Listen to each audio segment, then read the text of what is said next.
DiJonai Carrington stabbing Caitlin Clark in the eye, intentionally, in my view, with her fingernail. Surely the corporate media that cares so much about racial equity and racial justice is going to be all over this. Caitlin Clark has made this league relevant, and this deranged bigot, and I say that in all sincerity. Have you ever felt like the rules don't apply the same way to everyone? That's exactly the argument Jason Whitlock is making about the WNBA right now. He believes the league's newest star, Caitlin Clark, isn't receiving the protection she deserves. And it raises a serious question. Are all athletes really being treated fairly?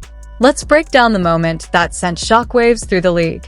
The silence was deafening, and yet, no whistle came. In an instant, the WNBA found itself facing its biggest controversy so far. How could something that looked so small turn into such a massive issue? Picture the play. Clark drives toward the basket, eyes locked on the rim. Suddenly, DiJonai Carrington's hand comes out of nowhere. There's contact. Clark stumbles back, instinctively covering her face. The crowd shifts from cheering to stunned silence within seconds. You'd expect the officials to react immediately, but they didn't. No whistle. No foul. It was as if nothing had happened at all. That's where the outrage began. Fans watching at home saw what the referees didn't, or chose not to. Social media exploded. Slow-motion clips of Carrington's hand spread everywhere, with supporters demanding justice for Clark. The internet turned into a full-blown investigation, something straight out of CSI. WNBA. But here's where opinions split. Carrington's defenders insist it wasn't intentional, just an unfortunate, split-second incident. Clark's fans see it very differently, calling for accountability and punishment. Through it all, Clark kept going. Bruised, possibly dealing with impaired vision, she stayed on the court and continued to compete. Love her or hate her, that kind of toughness is hard to deny. The fact that the Michael Jordan of the WNBA was assaulted has a black eye during the second half of the game because DiJonai Carrington stabbed her with her fingernails in the eye. DiJonai has a history with Caitlin Clark, like many of these girls in the WNBA, but she's at the top of the list along with Kennedy Carter in Chicago and Angel Reese. That's not a natural act of you contest a shot and then all of a sudden your hand turns downwards and straight into the eye of the biggest star in the WNBA. She's a fan favorite because of her toughness. But should she really have to be this tough? Panic has clearly set in at the league office. Players, coaches, and fans are all demanding action, yet no option feels safe. Do you stop play? Issue a penalty? Do nothing at all? Every decision seems like it could create an even bigger backlash. What makes this situation even stranger is that we're not talking about some unknown player or a meaningless moment. This is Caitlin Clark, the face of the league, the electrifying rookie bringing in waves of new fans. So what message does it send when the WNBA can't even guarantee her safety? And this goes far beyond a single play.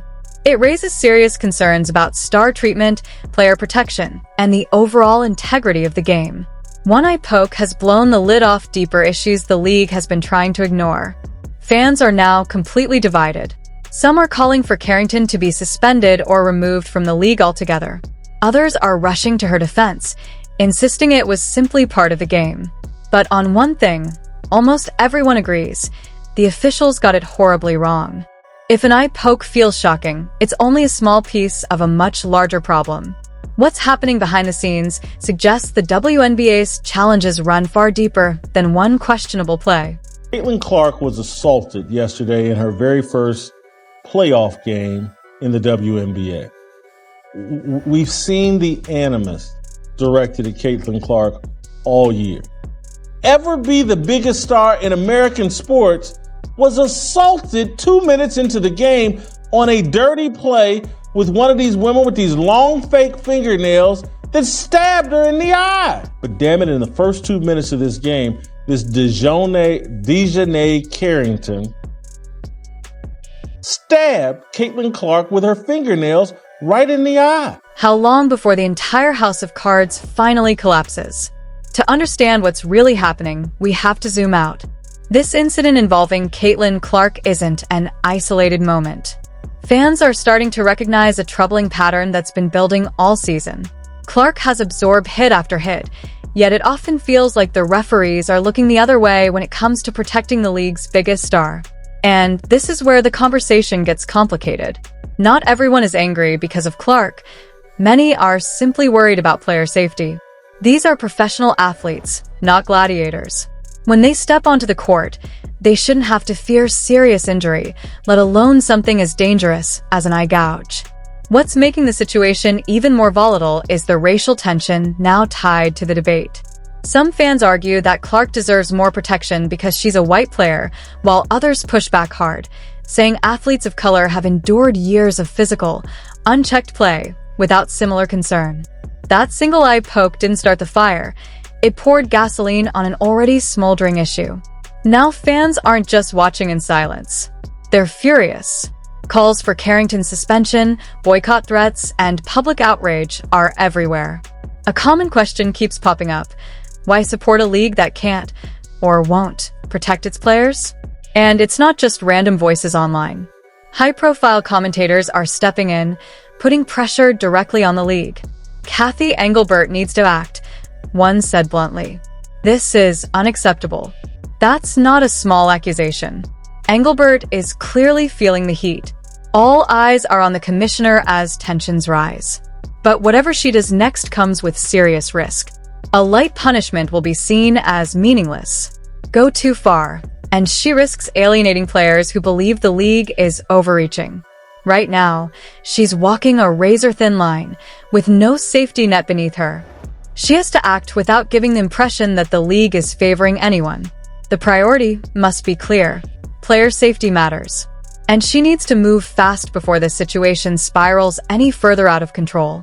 This isn't just about one commissioner or a few players. It's about the future of the WNBA itself.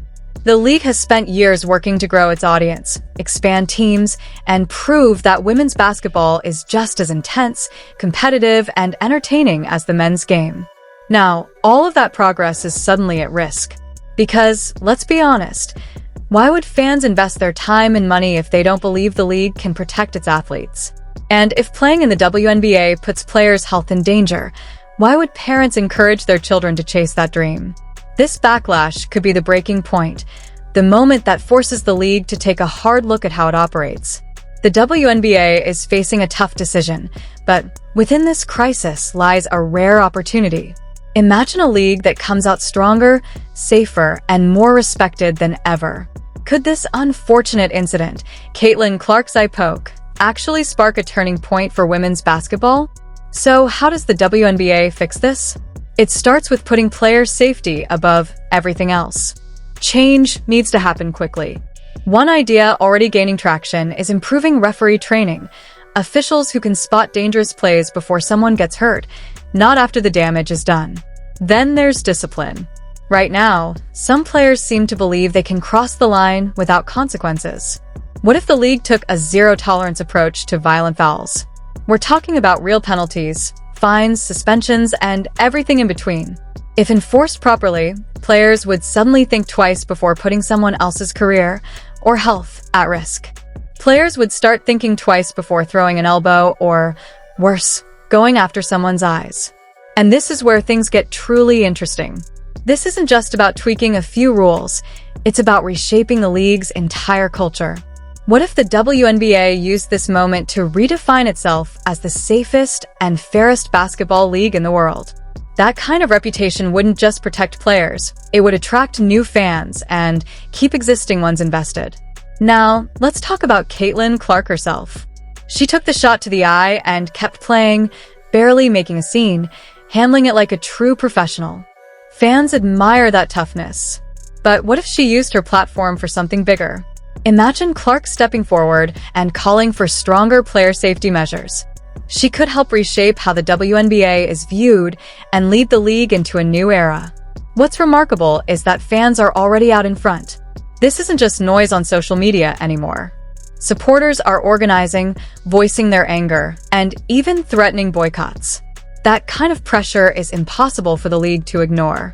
Whether the WNBA wants it or not, change is being forced by the people who support the game. So the real question now is how the league responds. This is Kathy Engelbert's moment to make history.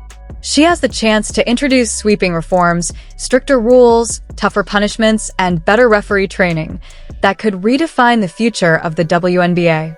She could even create a player safety framework that sets the standard for every major sports league. Think about it. The WNBA has a real chance to become the league others look to for leadership. If handled correctly, it could succeed where others still struggle. The NBA continues to wrestle with overly physical play, and the NFL faces ongoing concerns about concussions. The WNBA could be the first to truly get it right. This moment also opens the door to addressing the racial tension that this incident brought to the surface. The league now has an opportunity to confront those issues head-on. Honest conversations about how different players are treated by officials and by fans won't be easy, but facing them directly could ultimately make the league stronger. At this point, it's fair to wonder, this all sounds promising, but can the WNBA actually deliver? That's where things get interesting. Because the responsibility no longer rests solely with the league office. Real change will require players, coaches, and fans coming together to demand it. Imagine a WNBA where every player feels safe on the court, where fans can trust that games are officiated fairly every night, where the league's reputation is built not only on elite basketball, but also on integrity and player protection. A league like that wouldn't just survive, it would thrive, attracting new audiences, major sponsors, and even bigger television partnerships.